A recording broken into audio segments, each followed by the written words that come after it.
নমস্কার, সবাইকে শুভেচ্ছা জানিয়ে শুরু করছি আমার আজকের রেসিপি নিরামিষ কাঁঠালের তরকারি। প্রথমে একটা ছোট সাইজের কাঁঠাল মাঝামাঝি কেটে দুই ভাগে ভাগ করে নিব। এরপর কাঁঠালের আটাগুলো কাগজের সাহায্যে তুলে নিব। কাঁঠালের তরকারিটা আমি মাটির চুলায় রান্না করেছি। কাঁঠালের সবুজ ছালটা কেটে ফেলে দিব। কাঁঠালটা এভাবে ছোট ছোট পিস করে কেটে নিব। ছোট আলু দুই অংশে ভাগ করে কেটে নিব।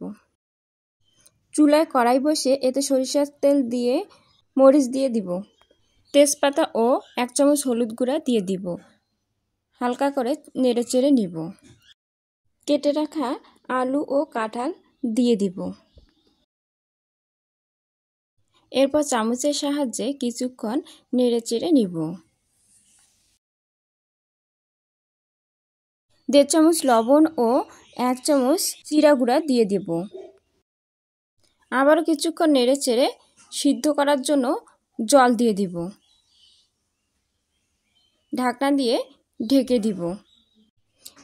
সিদ্ধ করা হয়ে গেলে ঢাকনা খুলে আবারও আমি কষিয়ে নিব। গ্লাসের সাহায্যে আমি মিহি করে নিব। এরপর ঝোলের জল দিয়ে দিব।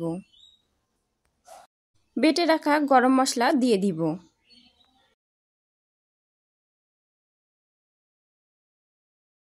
সবশেষে ঘি দিয়ে দিব। ঘিটা আমি আমার পরিমাণ মতো দিয়েছি। তরকারি চামচের সাহায্যে নেড়েচেড়ে নিব। হয়ে গেলে নামিয়ে নিব। ভিডিওটা ভালো লাগলে অবশ্যই লাইক শেয়ার দিবেন। Thanks for watching.